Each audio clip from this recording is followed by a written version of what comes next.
Oh.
So yeah, have a good day.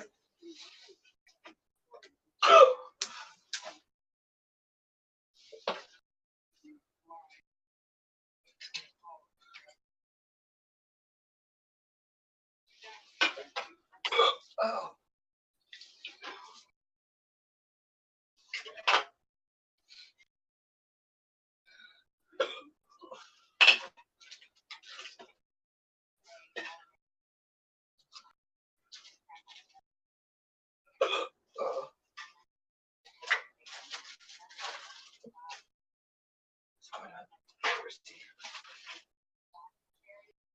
What? No, no, no, no, no, no, no. I'm making your stuff. Oh, God. Silly dog. It's a good boy.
It's okay, Thorn.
Grab that stuff.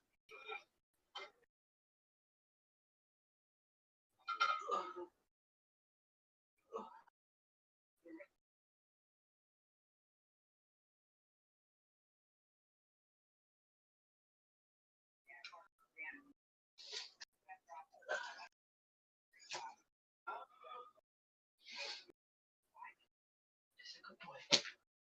Yeah, you're a good boy. Oh, that's a good boy.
It's okay, Troy.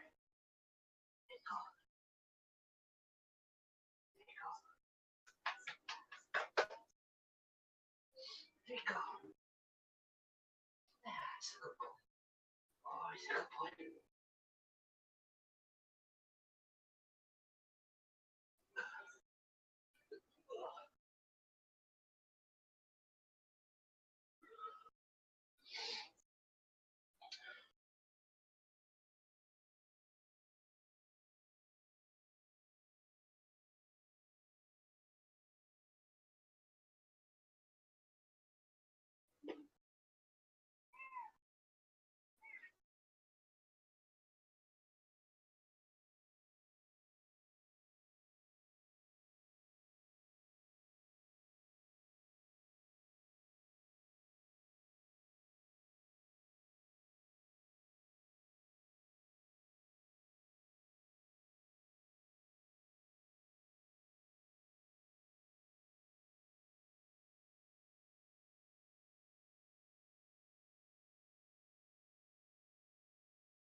I loved being on when he was on because he'd get like we. The Nixon tapes? What is that? Watergate, motherfucker? No, I can't burn tapes no more. No, the old honeymooners. The honeymooners where they lost a few episodes because they didn't think anyone wanted to see this shit 30, 40 years later. They recorded over stuff. Right. What is that? How stupid is that? We had to destroy all copies, and there's hundreds of other copies out there. Silly. What are you going to start knocking on listeners' doors? Who is that Bush bitch? What did that accomplish in the That end? Charlie made me fucking laugh, man. I'm just saying, there it is. Yeah, there's the Patrice thing. So we got Patrice O'Neill. When that whole thing went down, he was invited to go on Fox and listen to what he does to this woman. With me now, New City President Sonia Osorio. She took part in a recent protest calling for radio stations to stop supporting negative language in music and talk radio, and also our favorite stand-up comic, Patrice. Yeah, she's sexy. She was pretty hot. I think when she's not on TV, that's exactly what's going on. Oh, You think she likes being smacked in her hair? so. Dude, I put money on it. Yeah. Money on it. Palm on her And the thing is, she laughed a couple of times too. She just really fell apart. Dude, you were arguing what the Angry Pirate is all about. That is so funny. Fox News. It's like, no, Right? And then I would say something to somebody else, and you'd hear, Jesus, right? And it was the most fun how we would go back and forth, and it was so unforced. He just made it seem like it was supposed to happen. I remember him sitting back by the where the comics, where the dressing room is at Caroline's, just right where you guys come out, and sitting back there and just trashing Rich as he was doing his act. He was sitting there going, "Shut up, shut up."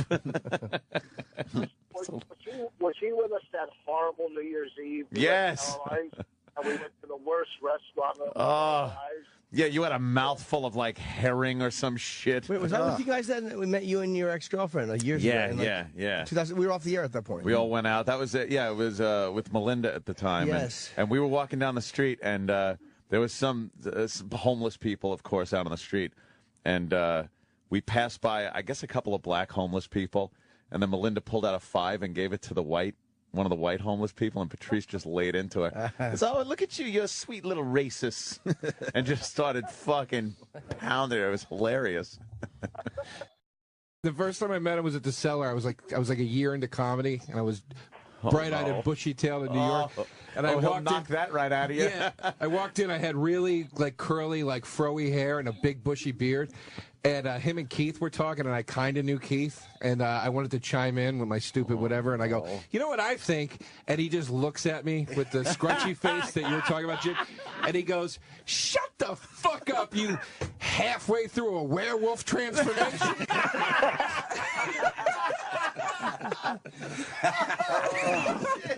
Oh, that's brutal. Fucking, I didn't speak for like 6 months in the Cellar after that. Well, you shouldn't have. Jim, you tweeted a picture yesterday, you and Patrice on a movie set, and how miserable he was, or something like that. Furry Did he do Vengeance. something on there? We fucking did, which is not a great film. We played construction workers, and we had this. They gave us honey wagons. I saw you guys in two construction hats. He just starts laughing. Fire Vengeance, we play construction workers. But I was like the codependent wife. He was just embarrassing to be associated with because we had to go in and do our first meet with the director, and we had sat around all day. And I'm trying to like, hey, we're doing a movie, and it's a Brooke Shields movie, and we're sitting down, and he's just. You were like the battered wife making excuses. I'm like, you know what? He's tired. The wife of the alcoholic. Everybody hated him on that shoot. He was so. shit. He never had a time like when you first come to New York and start being in showbiz or whatever. Everybody has some awful cringeworthy memory of meeting a booker or whoever and shooting up too quickly from your chair. Oh, hi, thank you. Yes, thank you. He never lived that moment in his whole life. He could be slumped in a chair, and Steven Spielberg walks up to him and he looks at him like, "Do I have to take my hand out of my pocket to shake your hand?" How you doing? Uppity, I think it's the word you're looking for. He's uppity. But a good kind of uppity. He was a very down energy uppity. Did you see you made the trailer for fucking Fuzzy? Oh, Furry Vengeance. Furry Vengeance, whatever? Oh, yeah, by the way, I understand that, they're killing it on Whackbag, which is fine. I understand why they're not going to like the movie. But they're like, some of these fans, I don't mind getting shit on and teased, but some of you who try to figure it out are just douchebags. No. What did they do? Is he really going to now? You can't trash other movies. Look, I'm going to continue to trash the Pink Panther and Steve Martin. This is a kid's movie. Now, I'm not saying I would go see it. Did you have anything planned for London? But I'm going to. It's about. But those guys are in a place that I looked at the script, and I realized when they said that there was going to be a squirrel driving, that this was not exactly the type of comedy I would have written. But it's a child's movie. Squirrel driving, okay. But I went. It's funny. I went for the audition. I had the worst audition I've ever had. It was for that Meryl Streep, Alec Baldwin movie that's out now. The worst audition I ever had. And then my manager goes, look, they're doing an audition for this for Avengers, do you want to do it? And I said, no. I didn't want to do it because I had gone to that place already, and I was terrible. And he goes, look, I think Patrice did an audition, and they like him a lot, and the casting director's a fan. She loves you. And look, Brooke Shields in it, Brendan. Do you want to? I'm like, yeah, all right, I guess I'll go. And I gave a bad audition, what I thought was a bad audition, and I even I gave a say now message. I really did. And I left a say now message about how I suck, I can't act. And the scene was actually pretty cool between me and Patrice, which actually I think they wound up not shooting. And I got it. Oh. So I don't mind being teased for it, but don't get carried away. Yeah, slow down. Some of them are just fucking. I don't mind. It's the fucking ones that are like, and Jimmy always does it. It's like, stop your obsession. Do you want to suck my big dick? Is that what you guys want? Probably a couple it. of you. Do you really want that? Probably it, Jimmy. Do you want to suck it? Is that what you want? You fucking obsessed little bitch. Is that what you want to do? You want to pop it in your mouth and fucking service me? But again, it's not the kind of comedy I would go see because I'm a, We should have played Guess the Sound. Fuck. We should have played Guess the Sound. That was a good one. But yeah, I did make the trailer. I'm very happy. Yeah. Honestly, it wasn't bad. It ends the trailer. It wasn't bad. I don't feel bad about it. I'm fucking again. I was excited to see. I'm like, holy shit! Yeah, that's fucking cool. Jim Norton's in a trailer for a movie that's obviously going to do very well.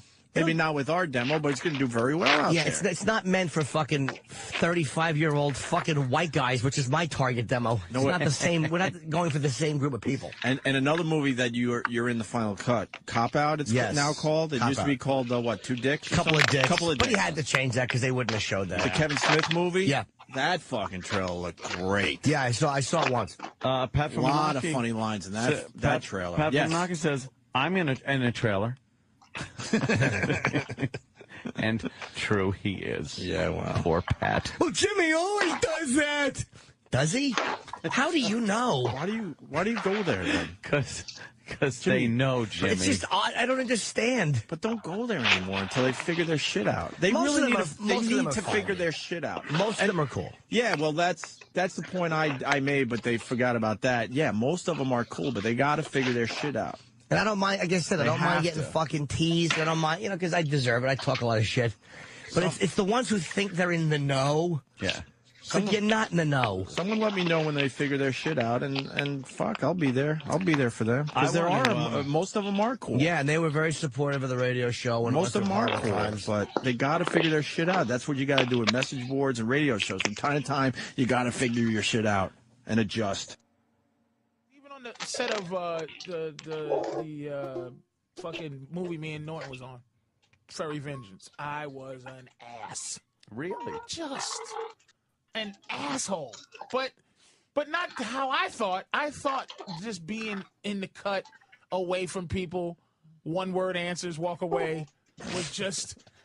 It's fucking sucks. This is the way a mother feels when her son quits doing drugs. I can't. I mean, I'm lucky enough to be able to be an asshole. So being an asshole is what they needed on Tough Crowd. I was difficult there too, but my difficulty was welcome. Worked for the show. Yeah. This one, I think my assholeness is welcome. You know what I mean? Like you said, it could be, tiring, whatever. But it is welcome. Of course it is. Yeah. I'm pleasant here. I'm happy to be here. But any place, what I've learned is this: I will not do anything that I'm not willing to be in my lane and be pleasant. I will not do, because to not want to do it, to be unpleasant and do it is even more of a fucking asshole. Like, I'll go, no, I don't want to do it, because if I can't control the fact that I think I'm funnier than everybody on the set, or I just sitting there going, this sucks, but I'm here, I'm not going to do it. You can't do it. I sat there watching casting people. I'm going to tell you, anybody who goes out to casting, how was that? Here's the rule. 1, try not to go in after 12. Why is that? Because motherfuckers just sleep after lunch. Oh, the people before lunch usually are going to get the So they're the not gig. paying attention. After lunch, it's like, you got to be spectacular. 2, be pleasant. Quiet confidence sucks. Hello, how are you? Good morning, thank you. Right? which I've never done. You've never done that? Ever. I come you just in. walk in and go like, let's get through this. No, I come in going, eat my left ball. I'm better than all of you. That's great. And with that attitude, you have to be way better than being an asshole. Right, you better. You have to fucking be 120% good. Right. Because you have to go over the top of the asshole thing. Yeah. Which I understand. Because I wasn't being an asshole, so I thought when I was reading for Everybody Hates Chris. But what happened? I was being aloof, quiet guy who was good. And they go, ugh. And they said no. Because there was a kid who read for the show who was good for what we needed him. But we go, man, I'm not sure if if we're going to be able to deal with this on 16-hour shoots. I still gave him the part because I said, fuck that. I'm not going to do to people what I was been doing to me. Oh, look at you. After this thing, I go, fuck that. This nigga is tiring. 2, about trying to get a gig. 3, 1, try to get in before 12, before lunch. 2, be pleasant. 3, dress like the fucking character. If you come in to play a rich white guy, dress like a rich white guy. Yeah. Don't come in jeans and a T-shirt because you're not better than the fact of the guy that came in looking like Thurston Howell the third. Really? You know what I'm serious. You go, holy shit. You look like the guy, then you size him up from looking like the guy. See, you would think that the acting would stand on its own and he could be wearing anything. You go to be just as good of an actor who doesn't dress up as an asshole. So if you come in like a fireman, you go, wow, this guy looks like a fireman. Let's see if this fireman can act. That's what you're thinking. So that's the casting thing. So I come in dressed exactly like me. If I was going to read for fucking a doctor, I'd dress like this, like right now, with my fucking hat on, trying to go, nurse, hand me the scalpel. And it's like, this fat motherfucker. I don't believe in this guy. I've done it. Going out as a lawyer in an Aussie shirt. Like a douche. Good boy. Good boy. Ladies and gentlemen of the jury, Crazy Train. Yeah. What I learned is that if you're not willing to be the boss, if you're not willing to be the boss so it trickles down from you, don't go on anybody else's shit. You stay in your fucking lane. Mm-hmm. I understand that I've been difficult. That's what I understand. And I can't go, well, I'll never be difficult. It's just, don't be difficult on someone else's shit. Right. Do not.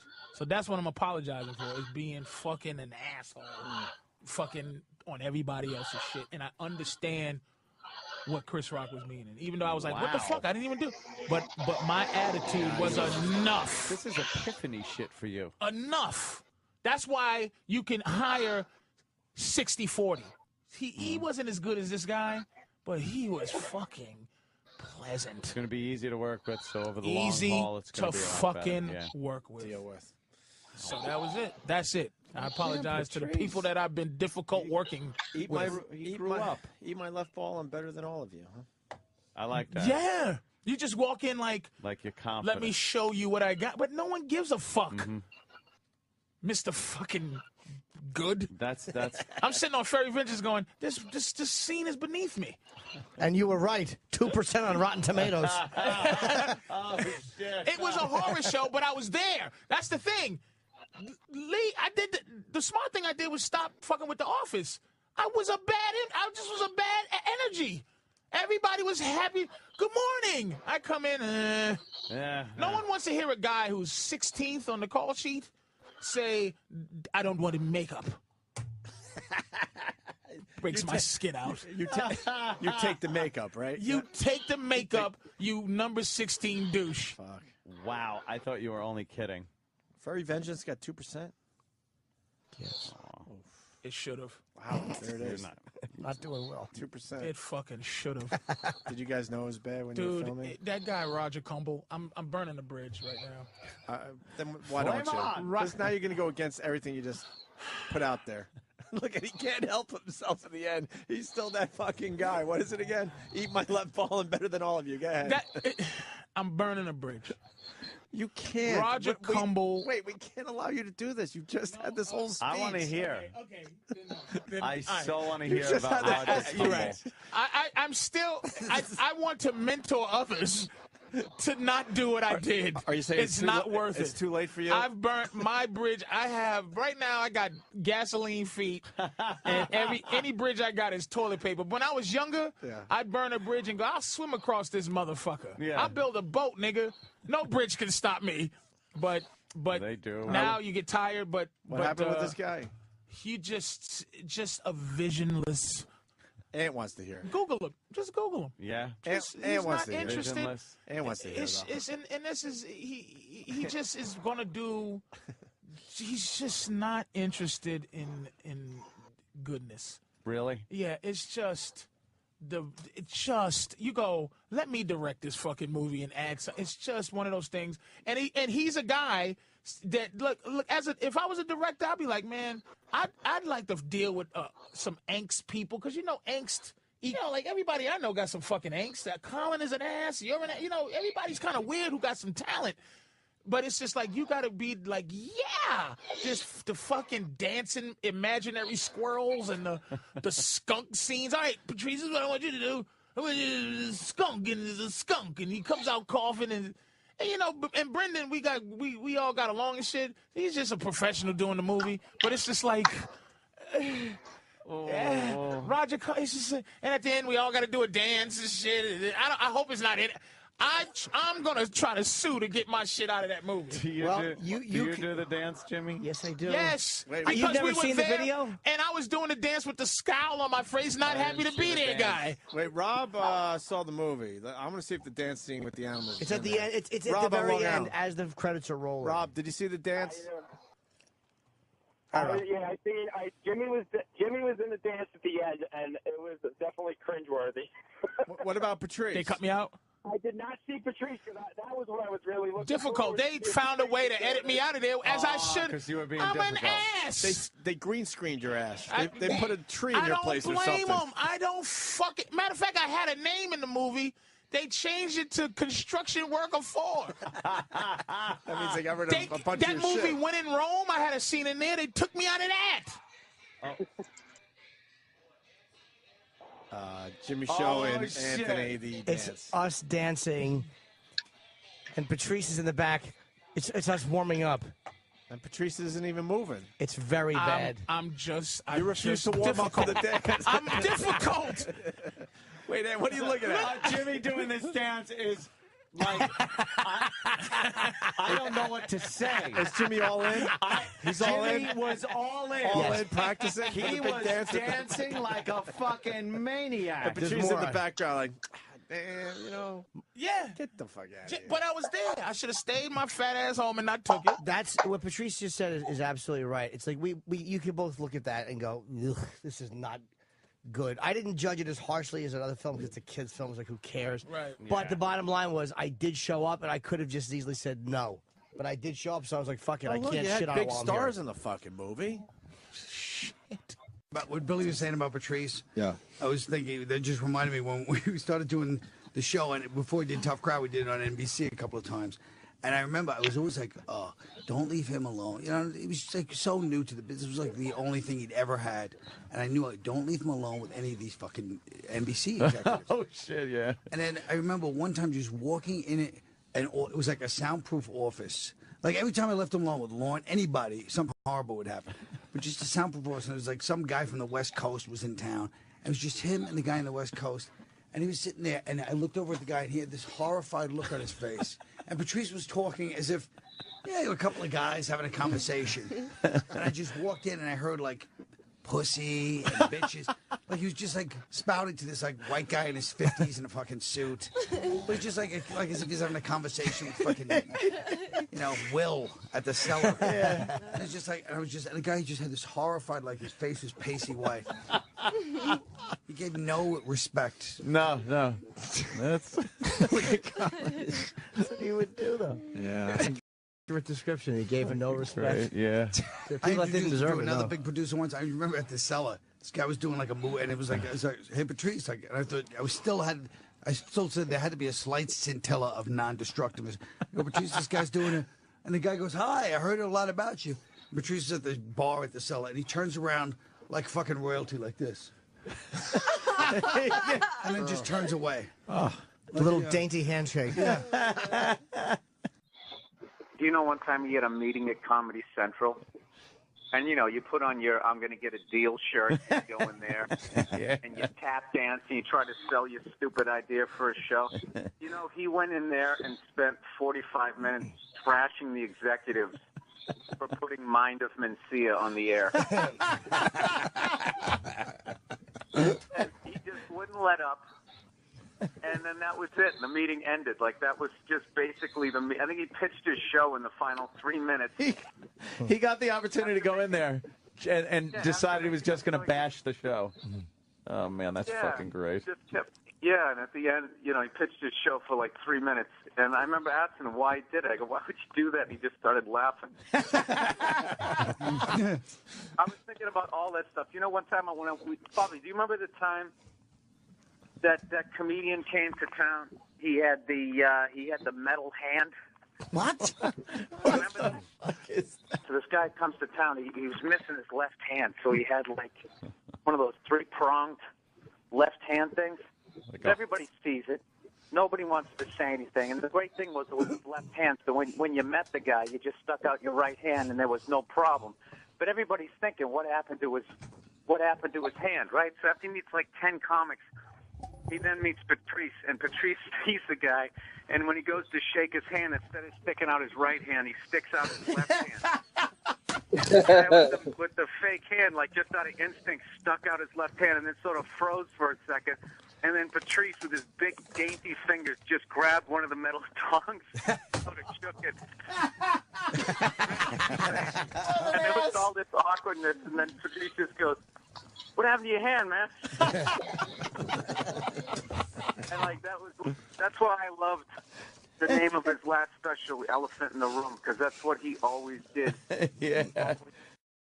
Back when he first came around, he would get angry faster than most guys. Really? But now Bob could care less. But you're right. Patrice can fucking deal it out. Yes. Patrice can fucking rip you to shreds.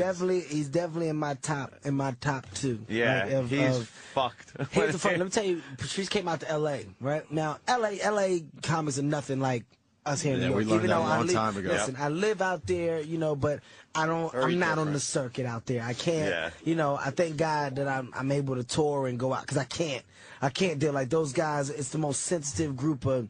They don't interact like this. They don't fuck with each other. No. What's the core group out there? Because we know the core group in New York. You don't even know. It really isn't one. You don't even. Wow. I don't think it exists. There's no such thing. There is no such place as a coffee shop. There's no. There's no hangout. There's no. Bullshitting and fucking with each other. Like everybody's going on stage, but in their mind, every time they step on stage is to make it. Like this is the time some producer's going to see me and I'm gonna have my show. So that's the obviously attitude completely out there. different. Yeah. Completely different. So Patrice comes out, right? First of all, let me tell you what Patrice does. Patrice stays in my apartment, right? I'm in a 2-bedroom apartment. At the time, I'm married. So I'm like, Patrice, you can stay with us. It's no big deal. I put Patrice in the guest room, right? So one day, I come home. I'm going to give you guys a full-fledged. I don't give a shit. Patrice, fuck him. He can give me shit later. So I come home, right? It's quiet. I don't hear anything in the room. So I'm like, Patrice, you here? Because, the rental car was in the garage. So I don't know. I guess not. I go in the back. The computer's on. Patrice is in front of the computer. I swear to God, I cannot make this up. There's some baby oil on the desk. Right? Patrice is big, so I can't see in front of the computer. He's got the headphones on attached to the computer, right? So there's porn. So Patrice is fucking like his I guess he's got his dick out the boxer hole. He didn't want to go with the full. He didn't want to go with the full. Yeah, the whole damn distance. move. Yeah. So I see the arm working, right? So holy shit. My wife, she's about to come in. I'm like, no, wait. I'm like, Patrice, you can't hear me because he's got the fucking headphones headphones on. So I smacked the headphones off his head. I say, stupid, what, you beating your dick in the fucking office? He's like, is your wife here? So I'm like, hey man, just cut the shit off, Patrice. So listen, the most humiliating move I've ever seen Patrice do. He wanted to finish. He's like, just get out. Just let me get out. I said, you fucking stop, man. You know, his back was so big, so I couldn't see anything, right? So he's like, just get out, man. I'll be done in a second. Literally, these are his words. I'll be done in a second, come in your right? fucking office. So I leave. Listen, this is what makes Patrice. Patrice comes out and delivers masterpiece. He said, look, guys, there's nothing to say to really make that situation better. It is what it is. It happened. So let's just forget about it, man. Let's move on. So that night, me and Patrice go out, right? So we're out. We're going to the comedy club. So I'm with Patrice. Patrice is looking. He's just looking like, you know how Patrice does it. His nose and his bottom lip meet. He's frowning his face up at these comics. Like, literally, he's just looking at them. He's pointing to guys like he doesn't even know the guys. He's like, God. Like he's doing a thing, like, you know, for the listeners, I know you can't see me, but he's like pointing his finger. He's giving them the look. He's like, why are you... So I'm looking and I'm like, Patrice, I said, you know, these guys, they're not, you know, they don't know our world. They don't fuck around, you know, the same way we do. He's like, I don't care. He literally starts attacking. It's like a man with a rifle just picking people off. He's like, look at, what do you, oh God, look at his appearance. This guy, that's what your act. He said, what you just talked about on stage made me go,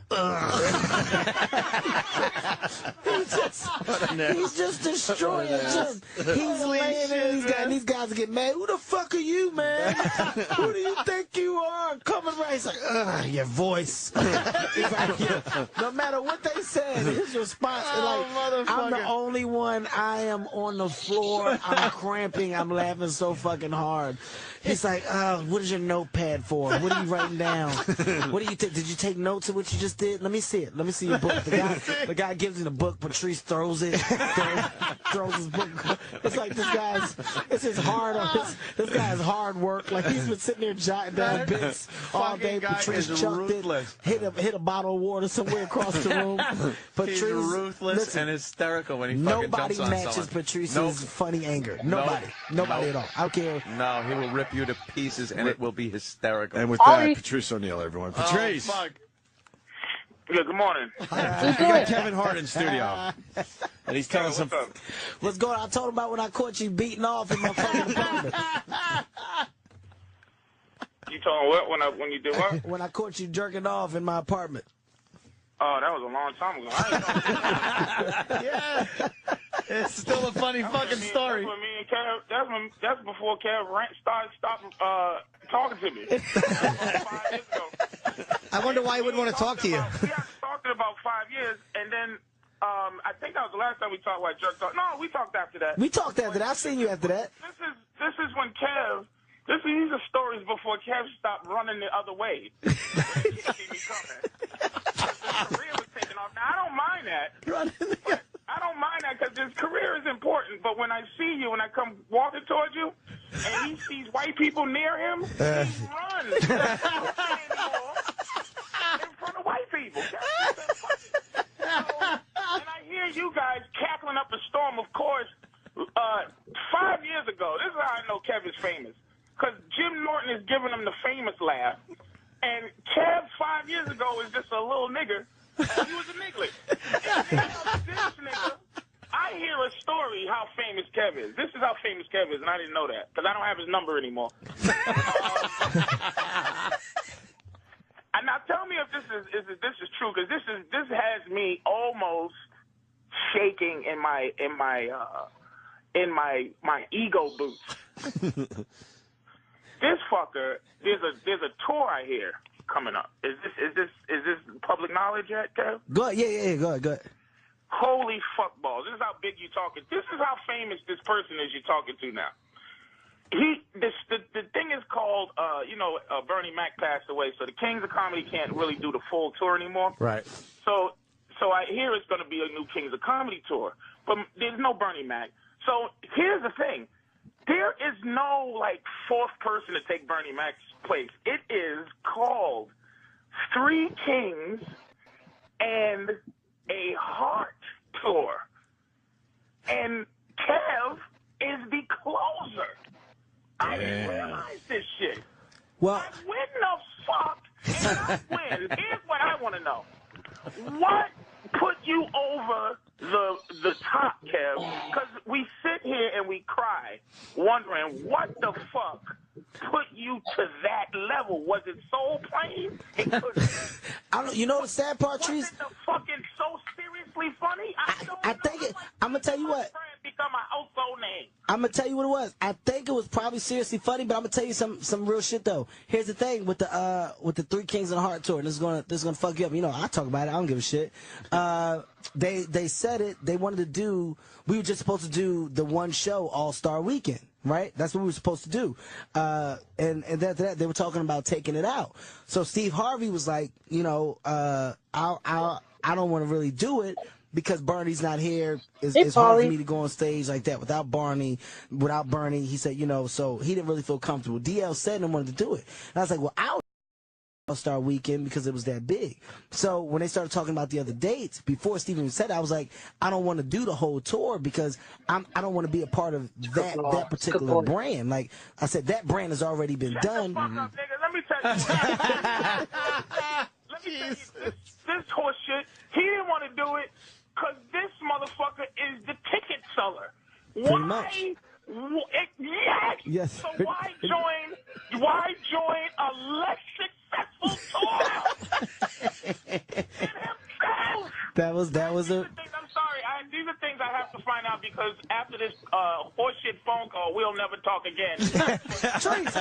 Trees. First of all, Trees. In my defense, Patrice, my fucking number hasn't changed, Patrice. My fucking number hasn't changed. Okay. Now, if you want to be honest, you disappeared, Patrice. You did. Motherfucker. He said his number didn't change. If I go find his old number, it will not only go Patrice, don't fucking call me.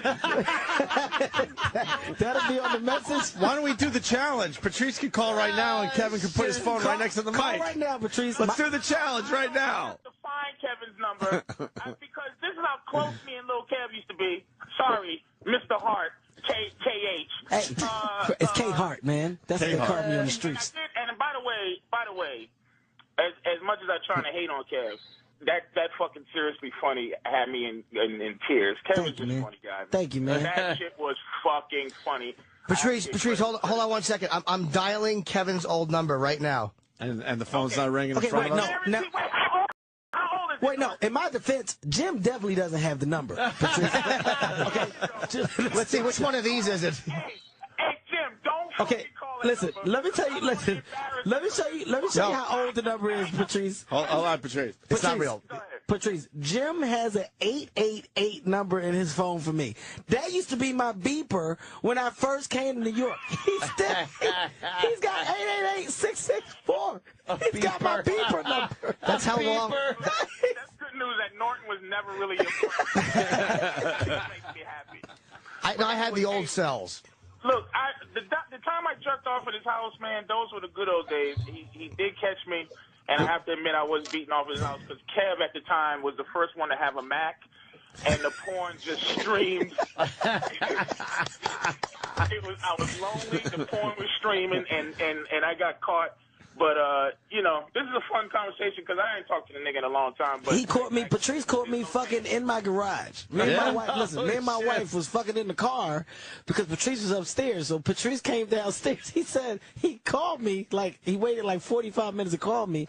He said, little dummy, were y'all just fucking in the car? I said, yeah. Well, that's no big deal because Kev had a bed in his house that he needed a ladder to climb up to. He needed a step stool to get in it, and him and his wife used to fuck all the time. And that's not the story. That's all they do is because the nigga's virile, And the other legendary thing about Little Kev is he has the dick the size of a baby arm. It's really depressing. Oh, you've seen it? No, but I've heard. It depresses me. And I don't even need to say the no homo thing. It's just like, you know, if you know, girls are like, you know, hey, hi, how are you? And the motherfucker might be like, hey, and it's like, hey, and he just goes, look, I got a big dick. If I'm fucking a girl, I'll actually go, you should meet my friend Kevin.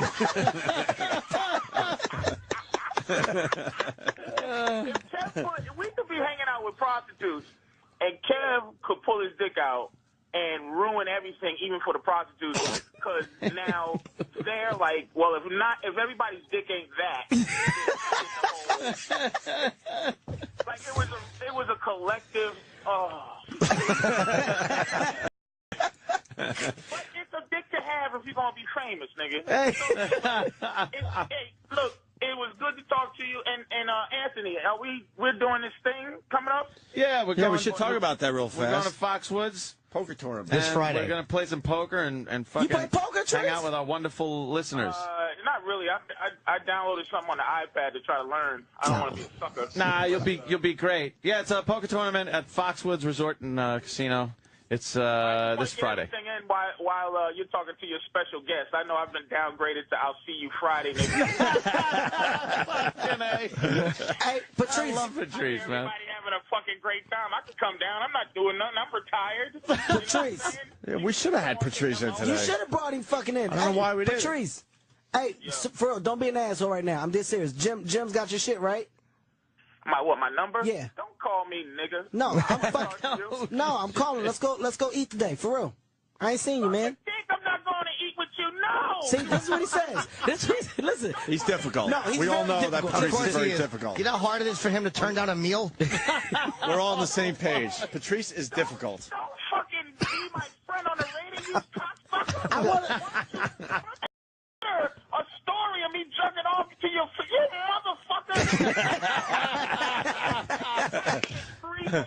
Don't call me today. Make it 3 days so I know it ain't bullshit. 3 days. You know what? 3 days from right now. I'm not playing with you. We got to call him Friday, Kevin Hart. I'm calling you on Friday. All right. Hey, Patrice. Why are you in town? What show that had to have 7 more shows added? No, dude. Honestly, I'm in town. I gotta do 106 in Park and all that stuff while I'm here. So I just loaded some. Yeah. What is 106 in Park? It's a show on BT. Show. He was Kev A BT action. Goddamn pickpocket. He was a pickpocket yesterday. Oh, shit. Oh, there's a story there. There's a story there after Patrice hangs up. Yeah.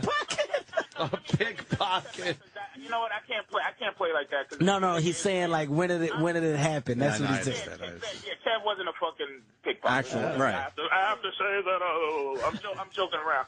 But little Kev, I swear to God, this is so shocking to me because I'm telling you, we were, you know, we all were close, but you know, life makes things go separately. So, but the nigga, I wake up and I'm like, this nigga is that fucking famous. And I'm proud and jealous at the same time. It'd be nice to hear you got stabbed or something. Oh, yeah. See, that's what you were talking about. That's how this shit is. Remember we just talked about that? I said that's what makes them amazing. Like, be honest. And Patrice says, you got to understand. You see, since he's been on the air, everything we said is true. And he goes, this is the relationship we have. I haven't talked to Patrice in a while. But when I talk to him, it's that fast you pick back up. Do I miss the big son of a bitch? I'm not going to lie to you. I fucking do. Why have I went different? I got fucking kids now. All right? I got kids. They know I'm out in fucking LA. But Patrice is as... I don't trust you around my baby, Patrice. I don't trust you around Patrice, my baby. are you as disgusted as I am right now with I missed the big lug? He's like, I missed the big lug. I'm glad Jimmy pointed that out. He is masterfully Hollywood. I can't stay mad at him because he's funny and he's masterful at Hollywood. I wish I could take a page out of him, but the thing is, and the other thing I'm hoping happens is that he gets old and he starts to get cute and he starts to look look like Gary Coleman. I go through a horrible. Oh shit! Cute guy who can't jump on the floor and spit on his head no more. Can't fucking wait to the downfall of this little prick. Hey, Patrice, listen, before you hang up, listen to what I told him about that had me in tears.